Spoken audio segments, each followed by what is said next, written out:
Hi guys, welcome back to my channel. How are you guys doing?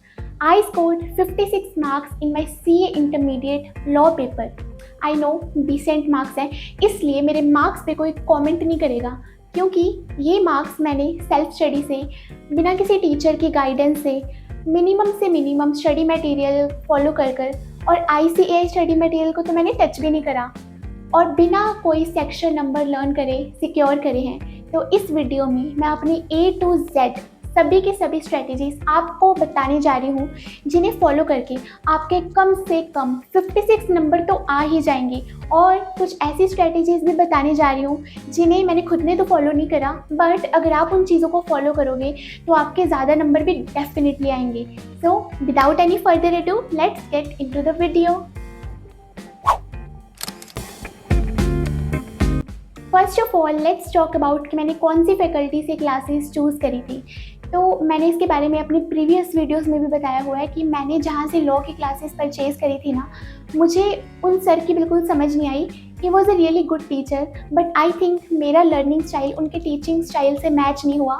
तो मैंने वहाँ से सिर्फ 1-2 चैप्टर करे थे लॉ के और उसके बाद मुझे समझ आ गया कि ये चीज़ें मुझे समझ नहीं आ रही है, तो अल्टीमेटली लॉ मुझे खुद ही करना पड़ेगा। तो उसके बाद पूरा का पूरा लॉ मैंने यूट्यूब पे शुभम सिंघल सर और अर्जुन छाबड़ा सर के रिवीजन लेक्चर्स की हेल्प से ही करा।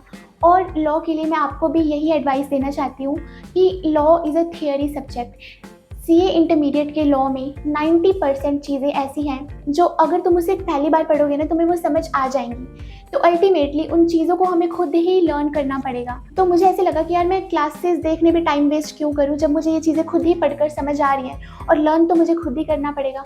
तो इससे बेटर है कि क्लासेस मत लो लॉ के लिए, इट्स माई सजेशन, क्योंकि यूट्यूब पे इनफ कॉन्टेंट अवेलेबल है लॉ के लिए। तो अगर आपको कोई भी दिक्कत आ रही है तो यूट्यूब पे बहुत सारे टीचर्स के रिवीजन लेक्चर्स अवेलेबल हैं, आपको जिनसे समझ आ रहे हैं ना, आप उनके लेक्चर्स देख सकते हो। बट स्टिल अगर आपने क्लासेस ले ली हैं ऑलरेडी तो no problem, it's an advantage. मेरे लिए तो नहीं थी। नाउ टॉकिंग अबाउट कि मैंने कौन सा स्टडी मटेरियल फॉलो करा था, तो हमारी फैकल्टी की जो बुक थी ना लॉ की, 2 बुक्स थी and it was very detailed. But मुझे चाहिए था कुछ कंसाइज, कोई ऐसी बुक जिसे सिर्फ मुझे उसको पढ़ना पड़े, मुझे कुछ और पढ़ने की ज़रूरत ना पड़े। तो इसके लिए मैंने ICAI स्टडी मटेरियल को तो फॉलो नहीं करा, बिकॉज ICAI मटेरियल में ना इतनी कॉम्प्लिकेटेड लैंग्वेज है, बेसिकली कॉम्प्लिकेटेड नहीं बट पैराग्राफ फॉर्म में दी हुई है चीज़ें, तो मुझे तो वहाँ से समझ नहीं आता था। तो थियरी सब्जेक्ट्स के लिए तो मैं बिल्कुल एडवाइस नहीं करूँगी ICAI मटेरियल, इवन दो सब कहते हैं कि ICAI मटेरियल करो, but I would not advice. अगर आपको कहीं और से कोई शॉर्ट नोट्स मिल रहे हैं जो ICAI मटेरियल की लैंग्वेज पर ही बेस्ड है और उसमें सारा सिलेबस कवर्ड है, तो आप उस टाइप के नोट्स को रेफ़र कर सकते हो। बेसिकली आपके कोचिंग सेंटर के कोई भी नोट्स वगैरह हो गए, अगर उसमें ICAI मटेरियल की लैंग्वेज है then you can refer it. फिर मैंने थोड़ा रिसर्च वगैरह करा और मुझे मिले शुभम सिंघल सर के 200 पेजेस के लॉ नोट्स, और मैंने स्टार्टिंग से लेके एंड तक, मतलब पूरा का पूरा CA inter law, I am so grateful to sir कि उन्होंने इतने मस्त नोट्स बनाए कि उसमें पूरा का पूरा CA इंटर का लॉ कवर्ड था, जिसे मैंने स्टार्टिंग से लेके एग्ज़ाम डेज तक सिर्फ उन्हीं नोट्स को ही रेफ़र करा। तो आपको भी यही एडवाइस मैं देना चाहती हूँ कि अगर स्टडी मटेरियल से आप करना चाहते हो तो आपकी चॉइस है, बट अगर आप सेल्फ नोट्स बनाना चाहते हो वो भी बना सकते हो। अगर आपको बने बनाए नोट्स मिल रहे हैं कहीं से तो वो भी ले सकते हो। Okay, it's totally your choice. और इन नोट्स के अलावा मैंने एक और बुक फॉलो करी थी, that is question answer compiler. और ये चीज़ मैं आपको भी सजेस्ट करूँगी, बिकॉज अकेले नोट्स पढ़ने से आपको नहीं समझ आएगा कि किस टॉपिक से किस टाइप के क्वेश्चंस पूछे जाते हैं और आंसर्स को किस तरह से फ्रेम करना है, राइट। तो मैं आपको बस यही सजेस्ट करूँगी कि आप एक कंपाइलर तो ज़रूर ले ही लो, और कंपाइलर में एज सच सभी कंपाइलर सेम ही होते हैं ऑलमोस्ट, तो आप किसी भी टीचर का कंपाइलर ले सकते हो जिसमें previous year questions, RTPs, MTPs के क्वेश्चंस, ये सब कुछ एक जगह पे मिल जाते हैं।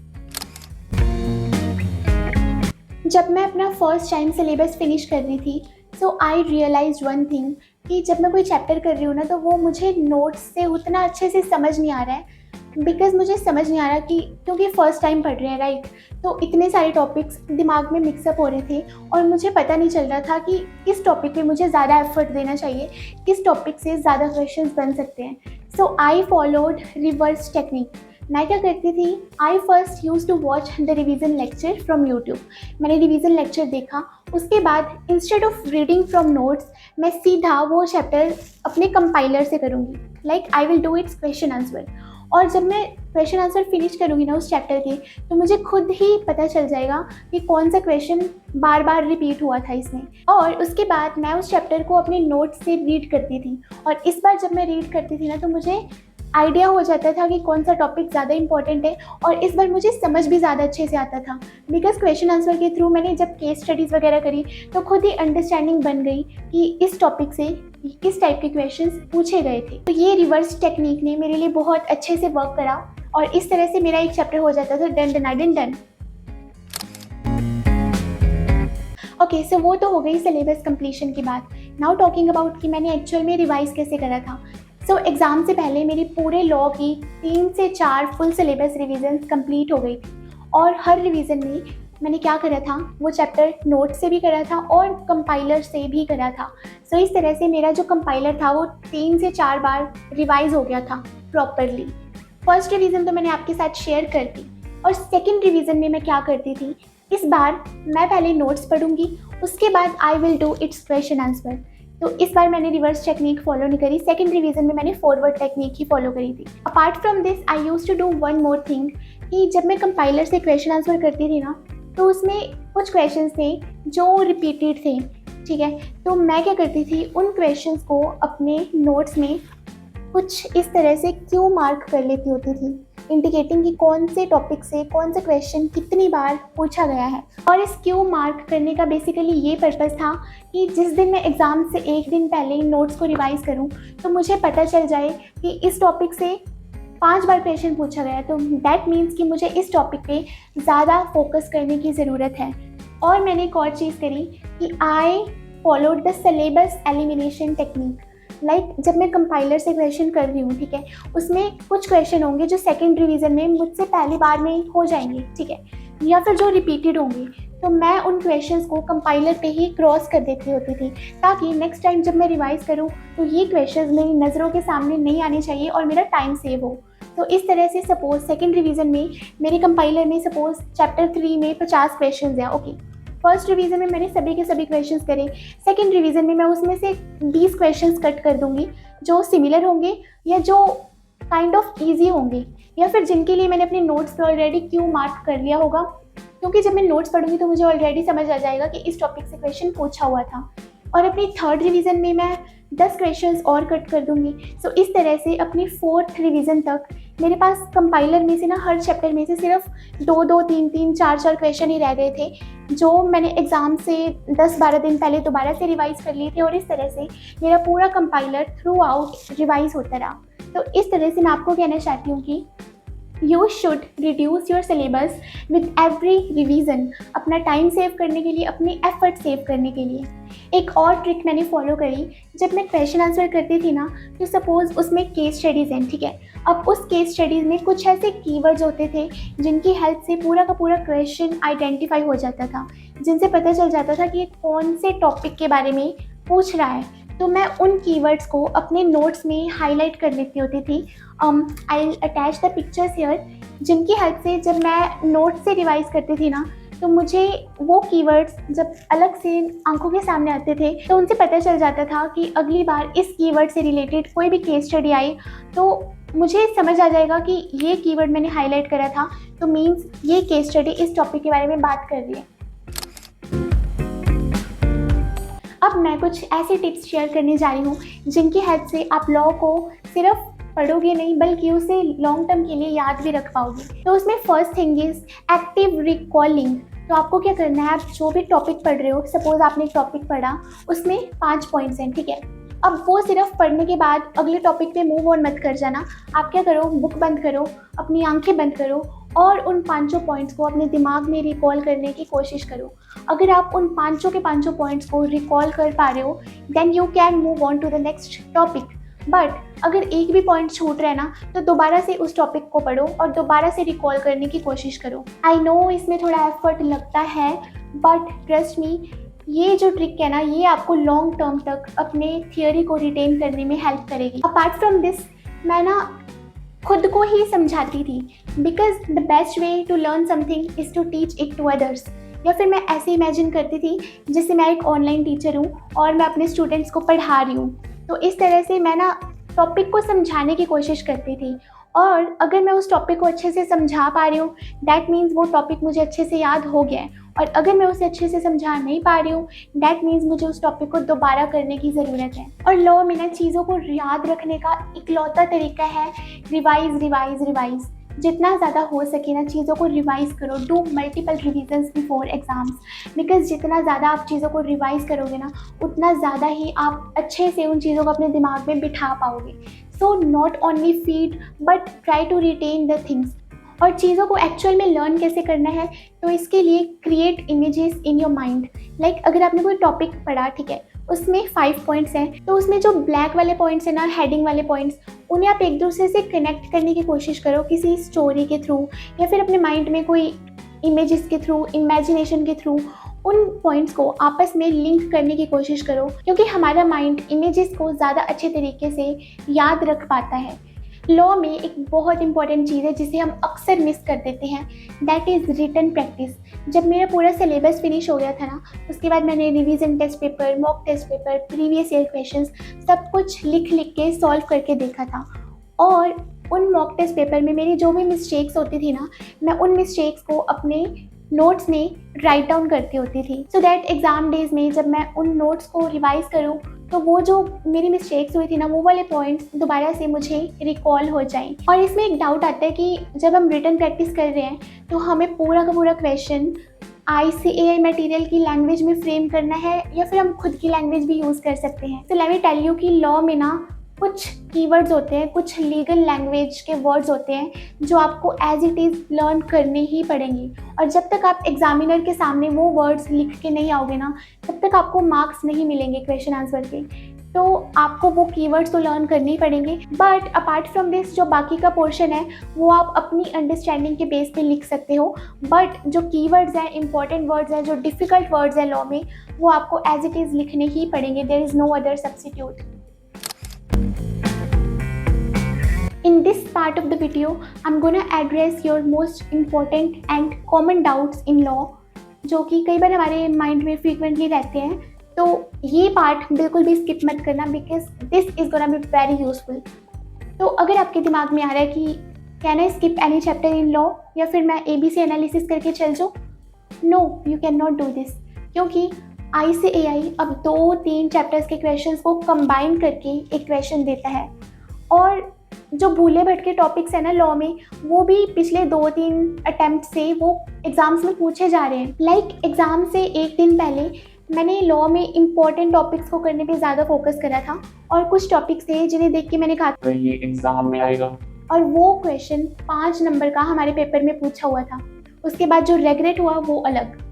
इसलिए कोई भी टॉपिक छोड़ के मत जाना। एक और चीज़ है, लॉ 2 पार्ट्स में डिवाइडेड है, कॉर्पोरेट लॉ और अदर लॉज। जो अदर लॉज है ना, वो एग्जाम में 30 मार्क्स के तो आते ही आते हैं, इट इज़ फिक्स्ड। और इस पे ना तुम लोग अपनी ग्रिप बना लो, बिकॉज यहाँ से ज़्यादा टेढ़े मेढ़े क्वेश्चन नहीं आते, बेसिकली मोस्टली डायरेक्ट क्वेश्चन ही आते हैं। और अदर लॉज कंपेरेटिवली ईजी है as compare to corporate laws. So other laws को बिल्कुल भी छोड़ के मत जाना, उसमें 3 चैप्टर्स हैं। And apart from this LLP act है, जो कि आई गेस 10 नंबर का आता है हर एग्ज़ाम में, और ये सबसे इजी चैप्टर है। तो इन 4 चैप्टर्स पे तो अपनी पक्का से पक्का ग्रिप बना लो कि यहाँ से 1 नंबर का क्वेश्चन भी तुम्हारा छूटना नहीं चाहिए। Okay, but how did I prepare for MCQs? तो लेट मी टेल यू कि मैंने MCQs के लिए कोई भी एक्स्ट्रा बुक रेफ़र नहीं करी। हमारे फैकल्टी से हमें एक MCQs के लिए बुक मिली थी, उसमें से मैंने कुछ चैप्टर्स करे थे। बट मुझे रियलाइज़ हुआ कि हमारे एग्ज़ाम में जो MCQs आए थे ना, उस बुक में से मुझे नहीं लगता एक भी क्वेश्चन एग्ज़ाम में रिपीट हुआ हो। सो MCQs के लिए the only thing you need is conceptual understanding. अगर आपको कॉन्सेप्ट आता है ना, तो उससे कैसा भी MCQ पूछ लिया जाए, you will be able to answer this. फिर चाहे केस स्टडीज़ है या फिर डायरेक्ट MCQs हैं, you just need to focus on concepts. और MCQs ना ज़्यादातर उन चीज़ों से आते हैं जिन्हें हम नॉर्मली इग्नोर कर देते हैं। जैसे बुक में कोई बुक के साइड पे एक छोटा सा बॉक्स दिया हुआ है जिसे तुम देख के इग्नोर कर दोगे, वहाँ से एमसीक्यूज आने के चांसेस ज़्यादा होते हैं। सो माइनर पॉइंट्स को इग्नोर मत करना, ठीक है। और एमसीक्यूज के लिए you do not need any other material. और अगर फिर भी तुम्हें चुन लिया कि एमसीक्यूज करने हैं, तो ICAI वेबसाइट से तुम्हें फ्री में ICAI MCQ बुकलेट मिल जाएगी, जिसे तुम सॉल्व कर सकते हो अगर तुम्हें पैटर्न जानना है। But if you will solve mock test papers, तो उससे आइडिया हो जाता है कि किस टाइप के एमसीक्यूज पूछे जाते हैं। Most important thing, section numbers learn करने हैं या नहीं। लेट मी टेल यू कि मैंने पूरे लॉ में सिर्फ मुझे 2 सेक्शंस आते थे। पहला सेक्शन नंबर 8 चैरिटेबल एंटिटीज़, और दूसरा आता था सेक्शन 141(3)(d)(1) बस।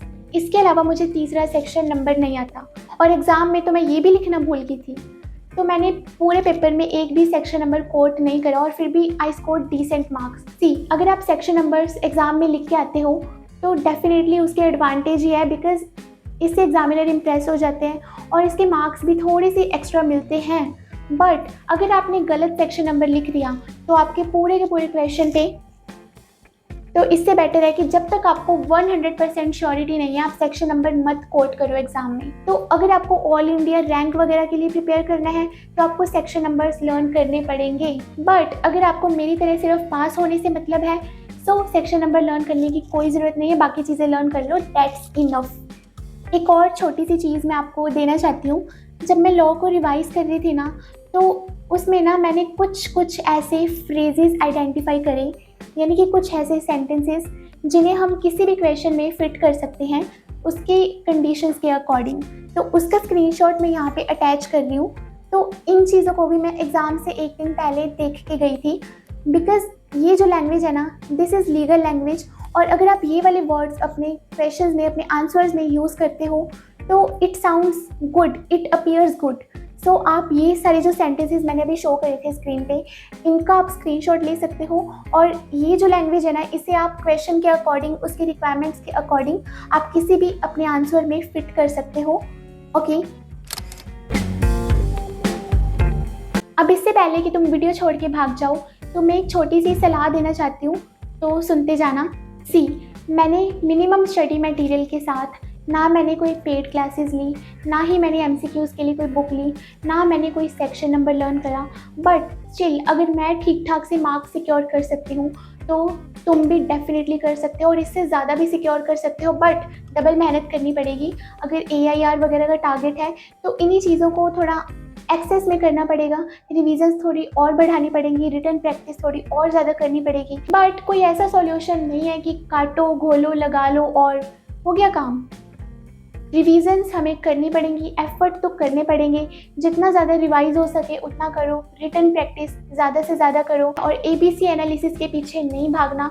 और एक most important thing, stick to one study material. आपने जिस भी स्टडी मटेरियल को उठाया है उसी पे फोकस करो। डोंट डाइवर्ट योर फोकस कि मैं इन टीचर से भी कर लूँ, इन टीचर से भी कर लूँ, यहाँ से कंटेंट मिल रहा है ये भी ले लूँ। Don't do this. तो ये वीडियो थी लॉ के लिए, बट मैंने अपने CA इंटरमीडिएट ग्रुप 1 एग्ज़ाम्स को बिना ज़्यादा हार्डवर्क के कुछ ऐसी स्मार्ट वर्क टेक्निक्स के साथ क्लियर करा, जो कि मैंने एक अलग वीडियो में शेयर करी हैं। और उस वीडियो में मैंने जो टिप्स एंड ट्रिक्स शेयर करी है ना, वो आपको किसी और स्ट्रेटेजी वीडियो में नहीं मिलेंगी। और जिस तरह से मैंने अपने लॉ के लिए ज़्यादा एफर्ट्स नहीं करे, मेरा कम से ही काम चल गया, उसी तरह से मैंने अपने पूरे ग्रुप 1 के साथ करा था। तो अगर आप वो वीडियो देखने में इंटरेस्टेड हो तो मैं उसे लास्ट में अटैच कर दूंगी। Plus I have made a video on taxation also, और बाकी सब्जेक्ट्स के लिए भी मैं वेरी सून इसी चैनल पे वीडियोस अपलोड करूँगी। और भी बहुत टाइप का कंटेंट आने वाला है। सो अगर आप वो वीडियोस देखने में इंटरेस्टेड हो, सो आप चैनल को सब्सक्राइब कर सकते हो और बेल आइकन को प्रेस कर देना, ताकि जब भी कोई न्यू वीडियो आए तो आपको उसकी नोटिफिकेशन मिल जाया करे। That was all for this video. Will meet you in my next video. Till then take care and bye.